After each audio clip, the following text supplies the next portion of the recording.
Hi welcome back to my YouTube channel. ನಾನಿವತ್ತು ತುಂಬ ಟೇಸ್ಟಿಯಾಗಿ ಹಾಗೆ ಹೊರಗಡೆಯಿಂದ ತುಂಬಾ ಕ್ರಿಸ್ಪಿಯಾಗಿ ಒಳಗಡೆಯಿಂದ ಸಾಫ್ಟಾಗಿ ಫ್ಲಫಿ ಆಗಿರುವ ಮೈಸೂರು ಬೋಂಡ ಅಥವಾ ಕೆಲವರು ಗೋಲಿ ಬಜೆ ಅಂತಲೂ ಕರೀತಾರೆ. ಅದನ್ನು ಯಾವ ಥರ ಮಾಡೋದು ಹಾಗೆ ಪರ್ಫೆಕ್ಟಾಗಿ ಸರಿಯಾದ ವಿಧಾನದಲ್ಲಿ ಯಾವ ಥರ ಮಾಡೋದು ಅಂತ ಹೇಳ್ತೀನಿ. ಕೊನೆವರೆಗೂ ವಿಡಿಯೋ ನೋಡಿ. ಹಾಗೆ ವಿಡಿಯೋ ಇಷ್ಟ ಆಯಿತು ಅಂದರೆ ಚಾನಲ್ನ ಸಬ್ಸ್ಕ್ರೈಬ್ ಮಾಡ್ಕೊಳ್ಳಿ, ಹಾಗೆ ಶೇರ್ ಮಾಡಿ. ಮೊದಲಿಗೆ ನಾನಿಲ್ಲಿ 1 ಕಪ್ ಆಗುವಷ್ಟು ಮೊಸರನ್ನ ಹಾಕ್ಕೊಂಡಿದ್ದೀನಿ. ಇದೇನು ತುಂಬ ಹುಳಿ ಇಲ್ಲ, ತುಂಬ ಹುಳಿ ಹಾಕ್ಕೊಂಡ್ರೆ ಅಷ್ಟು ಚೆನ್ನಾಗಿ ಬರಲ್ಲ, ಸ್ವಲ್ಪ ಮೀಡಿಯಮ್ ಆಗಿ ಹುಳಿ ಇರಬೇಕು. ಅದಕ್ಕೆ 1 ಸ್ಪೂನ್ ಆಗುವಷ್ಟು ಸಕ್ಕರೆ, ರುಚಿಗೆ ತಕ್ಕಷ್ಟು ಉಪ್ಪು, ಹಾಗೆ 1/4 ಸ್ಪೂನ್ ಆಗುವಷ್ಟು ಬೇಕಿಂಗ್ ಸೋಡಾನ ಹಾಕ್ಕೊಳ್ತಾ ಇದ್ದೀನಿ. ಹಾಗೆ 4 ಸ್ಪೂನ್ ಆಗುವಷ್ಟು ಅಕ್ಕಿ ಹಿಟ್ಟು ಹಾಕೋದ್ರಿಂದ ಕ್ರಿಸ್ಪಿಯಾಗಿ ಬರುತ್ತೆ.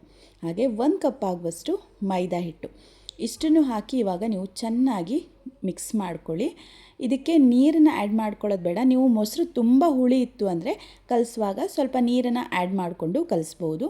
ನಂದಿದು ಮೊಸರು ಸ್ವಲ್ಪ ಕಡಿಮೆ ಹುಳಿ ಇದೆ, ಅದಕ್ಕೋಸ್ಕರ ನಾನು ಮೊಸರನ್ನೇ ಹಾಕಿ ಕಲಿಸ್ಕೊಳ್ತಾ ಇದ್ದೀನಿ. ಕಡಿಮೆ ಡ್ರೈ ಆಯಿತು ಅಂದರೆ ನೀವು ಅಕ್ಕಿ ಹಿಟ್ಟು ಹಾಕೋದ್ರಿಂದ ಹೊರಗಡೆಯಿಂದ ಸಖತ್ತು ಕ್ರಿಸ್ಪಿಯಾಗಿ ಒಳಗಡೆಯಿಂದ ಫುಲ್ ಲೇಯರ್ ಆಗಿ ಬರುತ್ತೆ. ತುಂಬಾ ಸಾಫ್ಟ್ ಆಗಿರುತ್ತೆ ಒಳಗಡೆ. ಇದು ನಮ್ಮ ಕುಂದಾಪುರ, ಉಡುಪಿ, ಮ್ಯಾಂಗ್ಳೂರು ಕಡೆ ಎಲ್ಲ ಮೈಸೂರು ಬೋಂಡ ಅಂದರೆ ಮೊದಲೆಲ್ಲ ತುಂಬ ಫೇಮಸ್ ಆಗಿರೋ ಒಂದು ರೆಸಿಪಿ. ಈಗಲೂ ಕೂಡ ಹೋಟೆಲ್ಗೆ ಹೋದರೆ, ನಾವು ಫಾರಿನಲ್ಲಿದ್ದರೂ ಕೂಡ ನಾವು ಹೋಟೆಲ್ಗೆ ಹೋದರೆ ಮೈಸೂರು ಬೋಂಡನೇ ತಿನ್ನೋದು. ಆ್ಯಕ್ಚುಲಿ ಗೋಲಿ ಬಜೆನೇ ಹೇಳ್ತೀವಿ, ಯಾಕಂದರೆ ಆ ಟೇಸ್ಟ್ ಅಂತೂ ಸಖತ್ತಾಗಿರುತ್ತೆ. ಬಟ್ ಇವಾಗೆಲ್ಲ ನ್ಯಾಚುರಲ್ ಟೇಸ್ಟ್ ಬರಲ್ಲ, ಬಿಕಾಸ್ ಅದಕ್ಕೆ ಏನೇನೋ ಮಿಕ್ಸ್ ಮಾಡಿ ಅದನ್ನೆಲ್ಲ ಹಾಳು ಮಾಡಿದ್ದಾರೆ. ನೋಡಿ, ಇದನ್ನು ಚೆನ್ನಾಗಿ ಕೈಯಲ್ಲೇ ಮಿಕ್ಸ್ ಮಾಡ್ಕೋಬೇಕು. ನೋಡಿ, ಈ ಕನ್ಸಿಸ್ಟೆನ್ಸಿಲಿದ್ದರೆ ಕರೆಕ್ಟಾಗಿರುತ್ತೆ.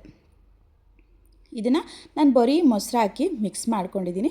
ನಿಮಗೆ ಮೊಸರು ತುಂಬ ಹುಳಿತ್ತು ಅಂದರೆ ಸ್ವಲ್ಪ ನೀರು ಹಾಕಿ ಮಿಕ್ಸ್ ಮಾಡ್ಕೊಳ್ಬೋದು.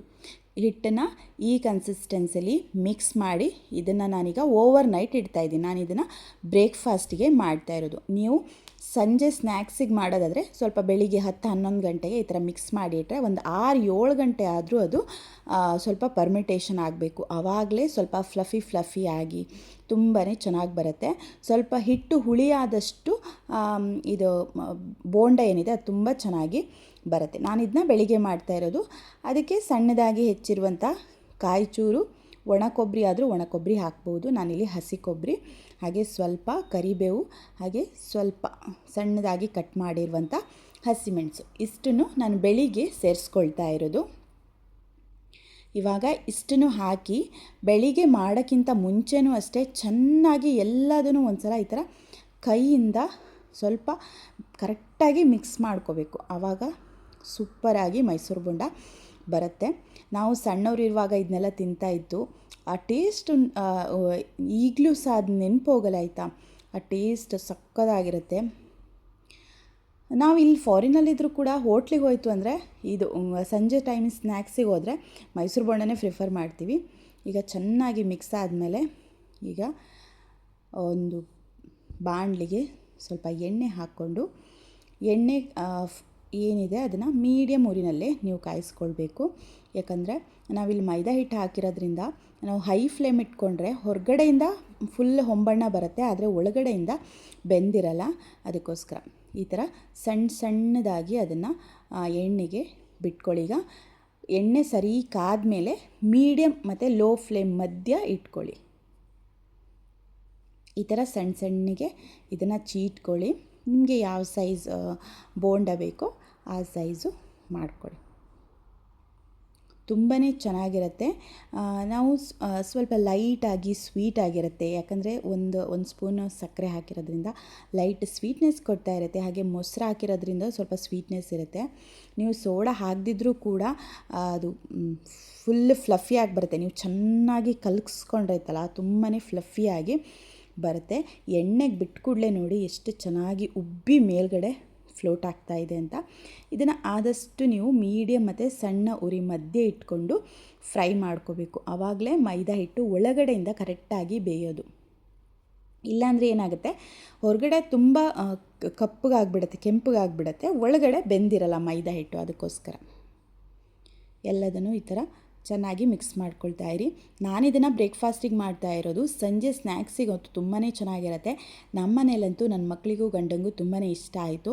ಆ್ಯಕ್ಚುಲಿ ನನ್ನ ಮಗಳು ಇದನ್ನೆಲ್ಲ ಈ ಥರ ಹಳ್ಳಿ ಟೈಪ್ ಫುಡ್ಡೆಲ್ಲ ಜಾಸ್ತಿ ಇಷ್ಟಪಟ್ಟು ತಿನ್ನಲ್ಲ. ಬಟ್ ಗೋಲಿ ಬಜೆ, ಬನ್ಸು ಇದನ್ನೆಲ್ಲ ತುಂಬ ಇಷ್ಟಪಟ್ಟು ತಿಂತಾಳೆ, ಆಯಿತಾ? ಮಗ ನಾವು ಯಾವ ಫುಡ್ ತಿಂತೀವಿ ಅದೆಲ್ಲ ಅವನಿಗೆ ಇಷ್ಟ ಆಗುತ್ತೆ. ನೋಡಿ ಕಲರೀಗ ಚೇಂಜ್ ಆಗ್ತಾ ಇದೆ. ಸ್ವಲ್ಪ ಈ ಥರ ಟರ್ನ್ ಮಾಡ್ಕೊಳ್ತಾ ಇರಿ. ಈ ಆಲ್ಮೋಸ್ಟ್ ಈಗ ಹೊಂಬಣ್ಣ ಬಂದ ಮೇಲೆ ಅದನ್ನು ಎಣ್ಣೆಯಿಂದ ಎತ್ಕೊಳ್ತಾ ಇದ್ದೀನಿ. ನೋಡಿ ಎಷ್ಟು ಫ್ಲಫಿಯಾಗಿ ತುಂಬಾ ಚೆನ್ನಾಗಿತ್ತು ಟೇಸ್ಟ್ ಅಂತೂ. ಹಾಗೆ ಇದನ್ನು ಕಾಯಿ ಚಟ್ನಿ ಜೊತೆ ತಿಂತಾಯಿದ್ರೆ ಸಕ್ಕತ್ತಾಗಿರುತ್ತೆ. ಮೈಸೂರು ಬೋಂಡ ಯಾರಿಗೆಲ್ಲ ಇಷ್ಟ ಅವರು ಖಂಡಿತವಾಗ್ಲೂ ಈ ರೆಸಿಪಿನ ಮರಿದೇ ಟ್ರೈ ಮಾಡಿ, ಹಾಗೆ ನಿಮ್ಮ ಮನೆಯವರಿಗೂ ಮಾಡಿಕೊಡಿ. ಹಾಗೆ ನಿಮಗೆ ಈ ರೆಸಿಪಿ ಇಷ್ಟ ಆದರೆ ದಯವಿಟ್ಟು ಚಾನಲ್ನ ಸಬ್ಸ್ಕ್ರೈಬ್ ಮಾಡ್ಕೊಂಡು ನೋಡಿ. ಹಾಗೆ ನಿಮ್ಮ ಫ್ರೆಂಡ್ಸ್ಗೂ ಫ್ಯಾಮಿಲಿ ಮೆಂಬರ್ಸ್ಗೂ ಶೇರ್ ಮಾಡೋದನ್ನು ಮರಿಬೇಡಿ. ಹಾಗೆ ನಿಮಗೆ ಈ ರೆಸಿಪಿ ಯಾವ ಥರ ಬಂತು, ಏನಾದರೂ ಡೌಟ್ಸ್ ಇದ್ದರೆ ಕಮೆಂಟ್ ಬಾಕ್ಸಲ್ಲಿ ಕಮೆಂಟ್ ಮಾಡೋದಂತೂ ಮರಿಬೇಡಿ. ಹಾಗೆ ಮತ್ತೊಂದು ವೀಡಿಯೋದಲ್ಲಿ ಮತ್ತೆ ಸಿಗ್ತೀನಿ. ಅಲ್ಲಿ ತನಕ see you on next video. Bye bye.